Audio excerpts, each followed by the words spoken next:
News now देख रहे हैं आप और मैं हूं फ़हीम। चुनाव के दौरान हमारा ये सफ़र जो है वो जारी है और हम पहुंच चुके हैं भद्रवा। भद्रवा जो है वो ज़िला डोडा की पार्लियामेंट असेंबली कॉन्स्टिट्यूंसी है। नेशनल कॉन्फ्रेंस के यहाँ पर जो कैंडिडेट हैं वो एक रिटायर्ड आईएएस ऑफिसर हैं, सीनियर ब्यूरोक्रेट रह चुके हैं जम्मू कश्मीर सरकार में, फॉर्मर डिविजनल कमिश्नर हैं। महबूब इकबाल साहब, आपका बहुत बहुत स्वागत है। Thank you very much. महबूब साहब, सबसे पहले आपसे ये जानना चाहूँगा कि एक बार फिर से आप चुनाव लड़ रहे हैं। मुझे याद है 2014 में जब आपने चुनाव लड़ा था, आपने तकरीबन 17,000 के आसपास जो है वो वोट हासिल किए थे। तब आप पीपल्स डेमोक्रेटिक पार्टी के साथ आपकी वाबस्तगी थी। दोबारा आपको मौका मिला है और इस बार जमात काफ़ी बड़ी है और उस जमात की नुमाइंदगी आप भद्रवा में करने जा रहे हैं। सबसे पहले ये जानूंगा कि इस मैंडेट के बारे में आप क्या कुछ कहेंगे। इस मैंडेट के बारे में तो मैं इतना कह सकता हूँ कि मुझे अपने जो हमारे कायद हैं फारूक साहब और उमर साहब, मैं उनका बहुत बहुत शुक्रिया अदा करता हूँ कि उन्होंने मुझ पे यकीन करके तो अलायंस में ये जो है अलायंस की वो जो रस्साकशी थी उसके बावजूद भी ये इस सीट पे कोई कंप्रोमाइज़ नहीं किया। और जो देराना ख्वाहिश थी एक भद्रवा वालों की कि भद्रवा बलेसा कॉन्स्टिट्यूंसी की मैं बात करता हूँ, हाँ, इन लोगों की कि भाई इस दफ़ा एनसी को ये सीट खुद लड़नी चाहिए, ना कि हर दफ़ा इसको अलायंस में सरेंडर करना चाहिए या किसी को सपोर्ट करनी चाहिए।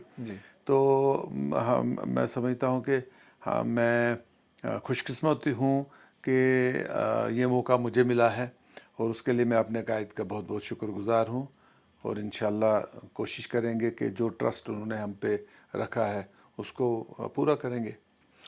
महबूब साहब, ये जो अलायंस हुआ इसमें अगर हम अर्स्टवाइल डोडा डिस्ट्रिक्ट की बात करें या चिनाब वैली की बात करें, पिछले दिनों मैंने खालिद साहब का इंटरव्यू किया जो खालिद नजीब सोहरावर्दी हैं, नेशनल कॉन्फ्रेंस के कैंडिडेट हैं ज़िला डोडा से। उनका भी ये मानना था कि कहीं ना कहीं चिनाब वैली के साथ बेइंसाफ़ी की जाती है और जिस तरह का अलायंस किया जाता है, कश्मीर में अगर अलायंस किया जाता है तो एक ही नुमाइंदे को खड़ा किया जाता है, लेकिन चिनाब वैली में अगर आप देखेंगे तो यही हाल डोडा में भी है, यही भद्रवा में भी है, यही बानिहाल में भी है और ऐसा ही कुछ अरेंजमेंट जो है वो इंद्रवाल में भी देखने को मिला। तो क्या आपको लगता है कि चिनाब वैली के साथ इस मामले में बेइंसाफ़ी होती है? बिल्कुल बेइंसाफ़ी होती है। मैं समझता हूँ कि बहुत ही ज़्यादा बेइंसाफ़ी होती है। मैं आपको एक बात बताना चाहता हूँ कि ट्रेडिशनली तो ये जो अर्सवाइल डिस्ट्रिक्ट डोडा है ये एनसी का बड़ा स्ट्रांग होल्ड रहा है। जी बिल्कुल, इसमें हमेशा एनसी बड़ी स्ट्रांग रही है।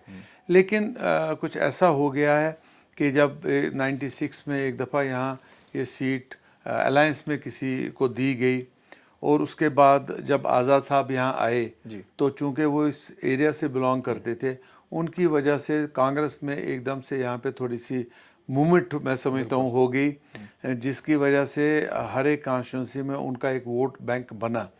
बट मैं समझता हूँ कि it was a temporary phase. मैं ये नहीं कह सकता हूँ कि हर कोई आदमी जो है वो ग्रास रूट से ही कांग्रेसी था। ये जस्ट ऐसा हुआ कि एक चीफ मिनिस्टर जो है इस एरिया का आया और उसकी वो जो इमोशनल बॉन्डिंग थी एक किस्म की, जिसकी वजह से लोग जो थे कांग्रेस की तरफ गए। तो अब वो मैं समझता हूँ कि वो एक वन टाइम सिचुएशन थी, उस वक़्त ऐसा हुआ। उसके बाद 2008 में तो काफ़ी सिचुएशन में चेंज होगी और 2014 में बिल्कुल चेंज होगी, बिकॉज लोग कंफ्यूज हो गए, लोग एनसी की तरफ जाएं, कांग्रेस की तरफ जाएं, किसकी तरफ जाएं। ये कंफ्यूजन जो था तो इससे काफ़ी डैमेज हो गया यहाँ पे अर्सवाइल डिस्ट्रिक्ट डोडा में। और उसके बाद अब जब अलायंस की बारी आई तो जब अलायंस की बात हुई तो चूंकि 2014 में यहाँ कांग्रेस भी हारी थी, एनसी भी हारी थी, सो वो अपना क्लेम जो थे वो उसको बेस कर रहे थे उस पीरियड में जब आज़ाद साहब अपनी पीक पे थे और यहाँ पे बहुत कुछ चेंज हुआ था। बिल्कुल। But since then much water has flown down, है ना। बिल्कुल। तो उसमें 10 साल के इस बाद इस वक्त क्या सिचुएशन रही है, वो ग्राउंड सिचुएशन शायद मैं समझता हूँ कि कांग्रेस को इतना ज़्यादा उसका पता नहीं था क्योंकि अगर पता होता तो they would have concentrated on only few seats where they have foothold. ना कि उन सीटों पे क्लेम करना जहाँ पे 2005 में वो जीते हैं, आज़ाद साहब की वजह से जीते हैं, या 2002 में आज़ाद साहब की वजह से जीते हैं। तो उसके बाद तो उनका डिक्लाइन ही हो गया था जी। एक दफ़ा जब डिक्लाइन हो गया और उसको उस स्पेस को फिलअप करने के लिए दूसरे लोग आ गए, तो आई थिंक उनको एक रियलिस्टिक व्यू लेना चाहिए था कि इस वक्त ग्राउंड रियलिटी क्या है। अगर वाकई अलायंस इसलिए करना चाहते हैं आप एक किसी को बाहर रखना चाहते हैं गवर्नमेंट को, जिसकी वजह से हम समझते हैं कि जे.एंड.के स्टेट को बहुत नुकसान हुआ, तकलीफ हुई लोगों को हमारे एंगल से, तो उसको बाहर रखने के लिए फिर हमें चाहिए था एक रियलिस्टिक व्यू लेना, ना कि 2024 में 2002 की या 2005 के बेसिस पे सीट शेयरिंग करना। महबूब साहब, यही सवाल मैंने खालिद साहब से पूछा और मेरा ज़ाती तजुर्बा ये कहता है कि जम्मू प्रोविंस में क्या नेशनल कॉन्फ्रेंस कांग्रेस का रिवाइव नहीं कर रही है? This is absolutely true, this is absolutely true. और मैं खुद पर्सनल लेवल पे समझता हूँ कि जो हमारी अपनी स्पेस है, हम वो स्पेस जो है सरेंडर कर रहे हैं, लेकिन चूंकि हमारी लीडरशिप का फैसला है तो इसलिए सराखों पे है। लेकिन हम समझते हैं कि हमें कुछ चीज़ों पे नहीं, हमें सरेंडर नहीं करना चाहिए, हमें अपनी स्पेस जो है वो दूसरी पार्टी को नहीं देनी चाहिए। जी। दूसरा, ये जो चिनाब वैली है या पीर पंचाल की बात करें, जम्मू प्रोविंस में सियासत के एतबार से इन इलाकों की बड़ी अहमियत है, क्योंकि चिनाब वैली में अगर आप देखें तो बहुत अच्छे नंबर ऑफ सीट्स हैं, इसी तरह से पीर पंचाल में भी बहुत अच्छा नंबर ऑफ सीट्स हैं। लेकिन जब भी सीट शेयरिंग या अलायंस कभी भी हुआ है तो चिनाब वैली को बहुत ज़्यादा नुकसान इसमें हुआ है। अब मैं आपकी ही बात करना चाहूँगा, आप एक बड़ी जमात के खिलाफ चुनाव लड़ रहे हैं और मंसूबा ये है कि भारतीय जनता पार्टी को जो है वो बाहर रखना है, लेकिन जिस तरह से वोट का डिवीजन होगा और महज कुछ चीज़ों में कॉम्प्रोमाइज़ करने के बाद जो दोबारा यहाँ पे डिवीजन ऑफ वोट्स होगा, क्या आपको लगता है कि इससे कैंडिडेट को काफ़ी नुकसान पहुँचता है? आई थिंक ये कॉन्स्टिट्यूंसी टू कॉन्स्टिट्यूंसी डिफर करता है। हो सकता है कहीं पे फ्रेंडली कंटेस्ट में फ़र्क ना पड़े कि वहाँ पे दोनों में से जो भी जीतेगा वो इसके जाएगा, लेकिन डेफिनेटली ये फ्रेंडली कंटेस्ट की टर्म मुझे समझ नहीं आई। ये फ्रेंडली कंटेस्ट देखिए वहाँ पे होता है जहाँ पे दोनों अलायंस पार्टनर्स ही स्ट्रांग हैं और वो लड़ रहे हैं।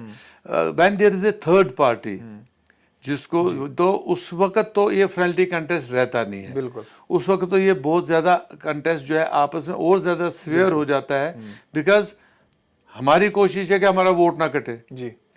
तो इसलिए इसको अगर ट्रू सेंस में देखा जाए तो भद्रवाह जैसी जगह पे तो हम इसको फ्रेंडली कंटेस्ट नहीं कह सकते हैं जी, बल्कि बहुत ही ये सीवियर कंटेस्ट है जहाँ यहाँ पे तो। लेकिन अब कंटेस्ट इज कंटेस्ट। महबूब साहब, क्या लगता है आपको इस बार आपका मुकाबला किसके साथ है? और आपने गुलाम नबी आज़ाद की बात की, पहली बार अगर हम देखें तो असेंबली के ऐसे चुनाव हो रहे हैं जहां जिस जगह पे गुलाम नबी आज़ाद बहुत ज़्यादा उनका इन्फ्लुएंस रहता था, आज वो सियासी मैप में नज़र नहीं आ रहे हैं।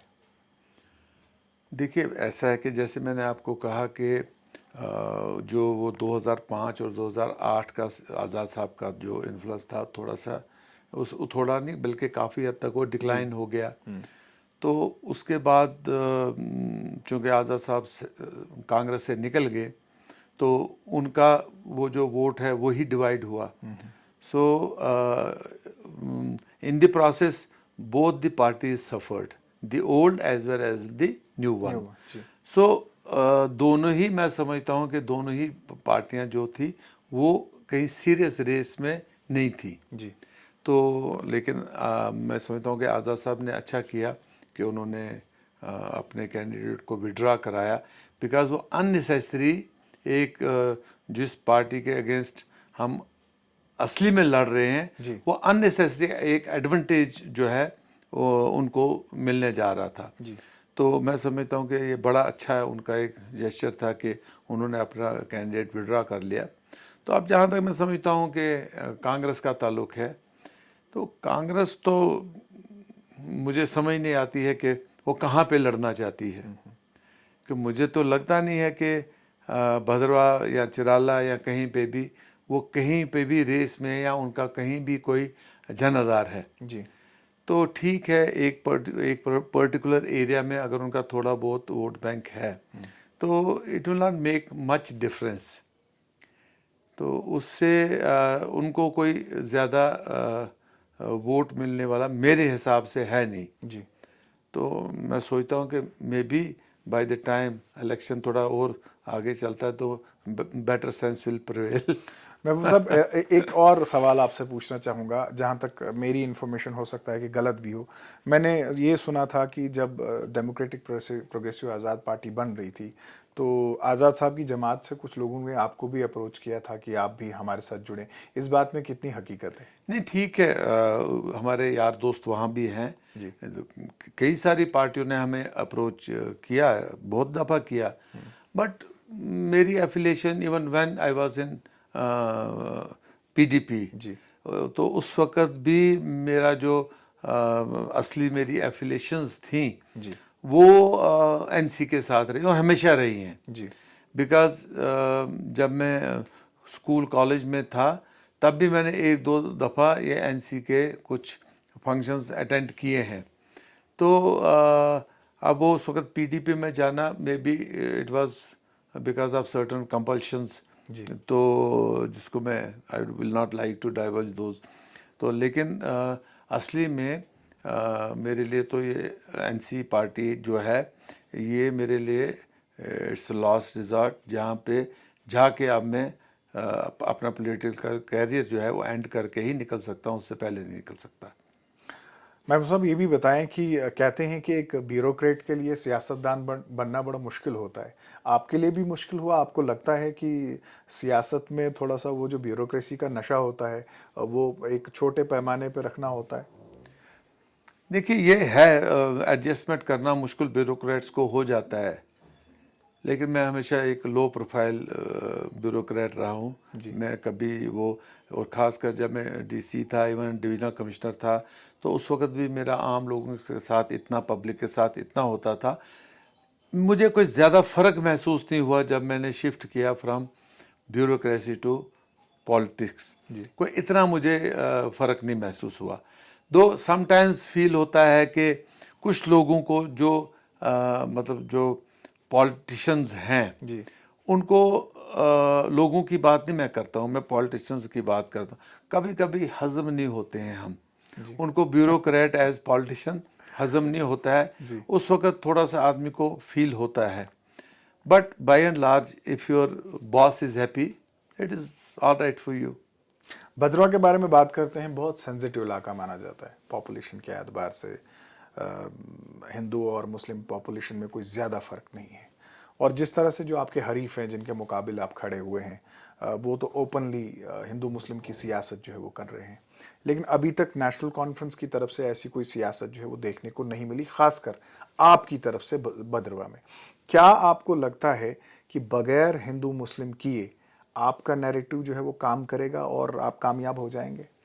देखिए, मैं आपको बताऊंगा कि ऐसा नहीं है कि 100% हिंदू जो है वो कम्युनल है या 100% मुसलमान जो है वो कम्युनल है। जी। एक सर्टन एक सेक्शन होता है जो इस किस्म का एलिमेंट होता है, और जो दूसरों को, जो मतलब दूसरों को एक तरीके से भड़काता है, उनकी ब्रेन वॉशिंग करके उनको इस लाइन पे लाना चाहते हैं। लेकिन by and large we are living in a secular country, जहाँ पे ट्रेडिशनली लोग जो हैं वो बड़े मिलजुल कर रहे हैं। आप भी जम्मू में रहे हैं, मैं भी जम्मू में रहा है, वी हैव सीन, हमने जम्मू, मैं भी जम्मू में पढ़ा हूँ, आप भी जम्मू में पढ़े। हमें कभी जम्मू में ये फील नहीं हुआ कि वहाँ पे कोई ऐसा एटमॉस्फेयर है कि जहाँ ये हिंदू मुस्लिम ऐसा कोई होना चाहिए। So we are away from these things, we are away from these things. और अभी भी मैं यहाँ भी मेरे मतलब मेरा, मुझे लगता है कि 30% 35% लोग मेरे साथ ऐसे हैं जो हिंदू हैं जी। तो मैं तो जब भी हम स्टेज पे जाते हैं तो हमारे जो लोग भी नारा देते हैं, तो हमने अपने लोगों को बताया जो पहला नारा आपको देना है ये ऐसा नारा दो जो आम पब्लिक को अट्रैक्ट करे। और हमारा पहला नारा यही होता है कि शेर कश्मीर का क्या इरशाद, हिंदू मुस्लिम सिख इत्तेहाद। तो हम उस नारे पे चलते हैं, बिकॉज हम फील करते हैं कि whatever may be the circumstances, whatever may be the conditions, जब तक हम इकट्ठे होके नहीं लड़ेंगे तब तक हम we can't achieve anything. So ये जो हिंदू मुस्लिम वगैरह वगैरह है, this can't be our agenda. This can be the agenda of people who don't have any vision, और जो बड़ी छोटी सोच के लिए बहुत बड़ा ब्लंडर करते हैं। महबूब साहब, नेशनल कॉन्फ्रेंस के जो मंशूर में 370 है, स्टेटहुड है, फ्री बिजली है, क्या आपको लगता है कि भदरवा में ये इश्यूज कारगर साबित होंगे? मैं समझता हूँ बहुत बड़ा इश्यू है।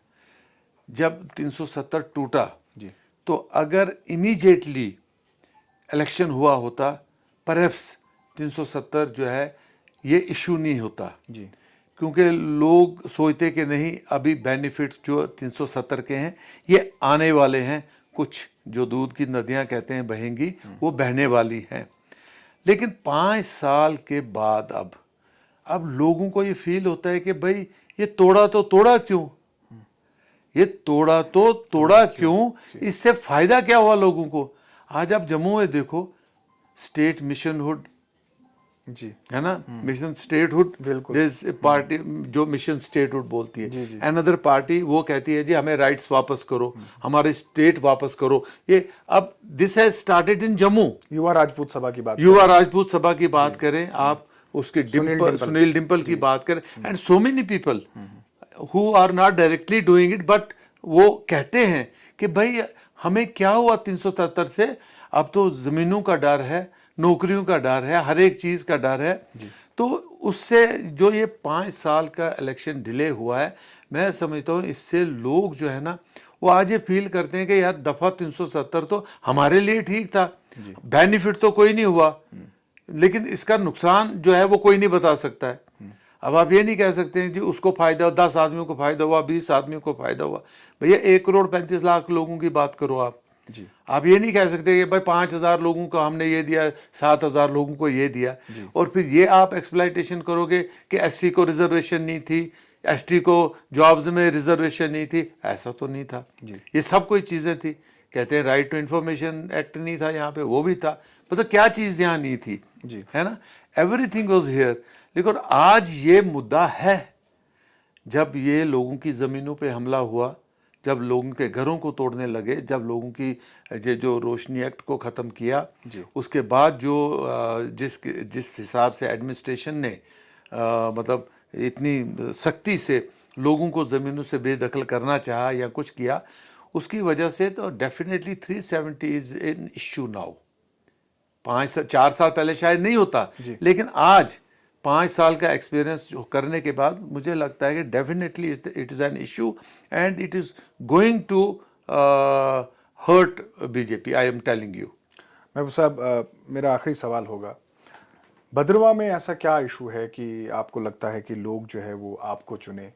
आपके हरीफ 2 नेशनल जमातों के कैंडिडेट हैं, नुमाइंदे हैं, उनको छोड़कर आपको क्यों चुने, और आपकी प्रायोरिटी भद्रवा को लेकर क्या है? देखिए, पहले तो मैं आपको बताऊंगा कि भद्रवा में क्या प्रॉब्लम है जिसकी वजह से लोग मुझे चुने। देखिए, भद्रवा में अगर आप देखेंगे, आप 1970 का भद्रवा देखेंगे और आज 2024 का भद्रवा देखेंगे, नॉट मच डिफरेंस। वही कॉलेज है, वही हायर सेकेंडरी स्कूल है, हॉस्पिटल एक जगह से दूसरी जगह शिफ्ट हो गया, अभी भी हॉस्पिटल में डॉक्टर नहीं है। अभी भी आपको मामूली सी प्रॉब्लम हो जाए, हेल्थ प्रॉब्लम हो जाए, तो यू आर रश टू डोडा है। अभी भी यहाँ पे कोई भी ऐसी चीज़ नहीं, कोई ऐसा अच्छा स्कूल नहीं है कि जिसमें लोग जो हैं अपने बच्चों को डालकर पढ़ा सकें। मामूली सी नौकरी मिलती है या मामूली सा बिजनेस भी किसी आदमी का चलता है, तो उसकी सबसे पहली प्रायोरिटी होती है कि मैं अपने बच्चों को जम्मू में या कहीं दाखिल कराऊं, अच्छे स्कूल में कराऊं। तो आप देखो 1970 में भद्रवा में सब डिवीज़न थी। उस वक़्त आई विल नॉट नेम प्लेसेस, लेकिन बहुत सी जगहें 1970 में नियाबतें थी, तहसील थी जी। जहाँ आज डिस्ट्रिक्ट बन गए, क्या हम डिजर्व नहीं करते थे? हमारे साथ कितनी नाइंसाफी है। देखिए क्या 2007 में जब डिस्ट्रिक्ट बने, तो ये गिला आपका आज़ाद साहब से होगा? मैं आज़ाद साहब ने इससे नहीं करता हूं, तो समझिए कि मैं सक्सेसिव गवर्नमेंट से करता हूं कि भद्रा की तरफ ध्यान नहीं दिया। हम बहुत कुछ डिजर्व करते थे, हमें नहीं मिला। हमारा जो टूरिज्म सेक्टर है, देखिए मैं आपको बताऊंगा, हमें 2004-05 में डेवलपमेंट टूरिज्म डेवलपमेंट अथॉरिटी मिली। What is tourism development authority? It is a small area which is perhaps beautiful because of the national resources, natural resources की वजह से, and then you have to develop it so that people are attracted. You can't have a tourism development authority which is 150 kilometers in length. ये तो district से भी बड़ी tourism development authority है।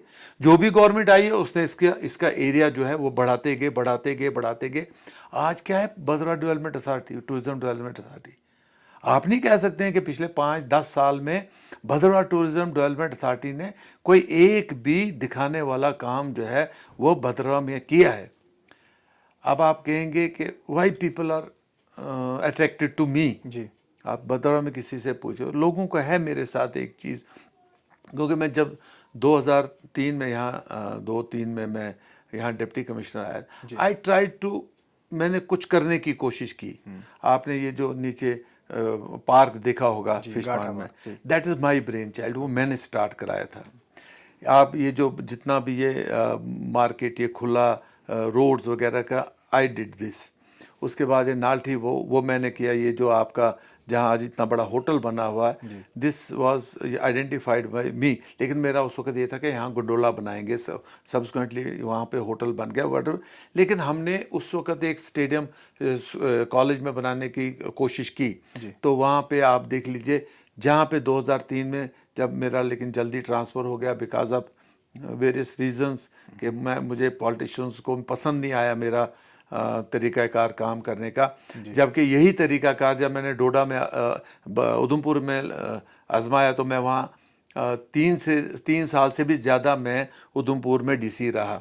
और जब मैं उसके बाद वो कठुआ गया, तो वहाँ भी लोगों को मेरा ये तरीक़ाकार बड़ा पसंद आता था, because I would go to the people, उनके साथ बैठता था, उनको वहाँ पूछता था और वहीं पे उनकी प्रॉब्लम हल करनी, छोटी मोटी या हो बड़ी हो कोई भी हो, with what ever was with in my competence. तो उसकी वजह से मैं 2.5 साल वहाँ भी काटे। लेकिन यहाँ आते ही जब मैंने ये सब स्टार्ट किया, तो it was not liked by certain politicians, और मेरी 11 महीने में यहाँ से ट्रांसफ़र हो गई। तो वो भी एक लोगों को है कि मैंने कुछ भद्रा में करने की कोशिश की, तो ये बाकी लोगों को पसंद नहीं आई। पर that is also one of the reason कि लोग चाहते हैं कि मैं यहाँ पे कुछ करूँ, और लोग इसलिए अदरवाइज देखिए, आप बहुत से ब्यूरोक्रेट्स ने इलेक्शन लड़ा है, and you know what happen कि कोई 4000 वोट लेके ज़मानत ज़ब्त होगी, कोई 3000 वोट लेके ज़मानत ज़ब्त होगी। लेकिन perhaps I am one of the bureaucrats जिसने इलेक्शन लड़ा, दो आई लॉस्ट, लेकिन पार्टी का कोई वोट नहीं था उस वक्त, देयर वाज नो वोट। मैं नया आया था सर्विस से, कोई पार्टी कैडर नहीं था। मेरे कुछ दोस्त थे, वो मेरे साथ चलते थे, और हम पूरा उसमें घूम के, रिसोर्सेज भी काम थे, सब कुछ काम था। पार्टी की तरफ से ऐसा कोई मदद भी नहीं हुई, लेकिन फिर भी हमने सब्सटेंशियल वोट लिया। पर दैट वाज वन इंडिकेशन कि people liked my way of working in 2003 and they have hope कि मैं आऊँगा तो कुछ करूँगा। और हम भी इसी होप पे, लोगों की इस होप को हम कभी नहीं चाहेंगे कि हमारा जो ट्रस्ट लोगों ने हम पे किया है, अगर कभी अल्लाह ने चाहा और हमें मौका मिला, तो वी हैव टू, लोगों का वो ट्रस्ट जो है वो कायम रखना है। वो जो लोगों की हमसे उम्मीदें हैं उनको पूरा करना है। चलिए महबूब साहब, आपने वक्त दिया, आपका बहुत बहुत शुक्रिया। बहुत शुक्रिया। हमारी गुड विशेस और दुआएं आपके साथ हैं, और हम दुआ करेंगे कि आप कामयाब हो जाएं। Thank you very much. तो ये थे हमारे साथ नेशनल कॉन्फ्रेंस के कैंडिडेट भद्रवा कॉन्स्टिट्यूंसी से महबूब इकबाल, और जिनका साफ तौर पर ये कहना है कि 2014 में भी लोगों ने इनके ऊपर विश्वास जो है अपना रखा था, और वो मानते हैं कि भद्रवाह के लोग जो हैं वो ज़ुशूर हैं और इस बार भी वो नेशनल कॉन्फ्रेंस का सपोर्ट करेंगे। और क्या कुछ पॉलिसीज़ हैं इनकी भद्रवाह को लेकर, क्या कुछ विजन है इनका, हमने कोशिश की प्रोग्राम में, चूँकि वक्त कम था, लेकिन कम वक्त में भी इन्होंने अपना विजन जो है वो बयान किया। आज के प्रोग्राम में बस इतना ही, इजाज़त दीजिए, आदाब।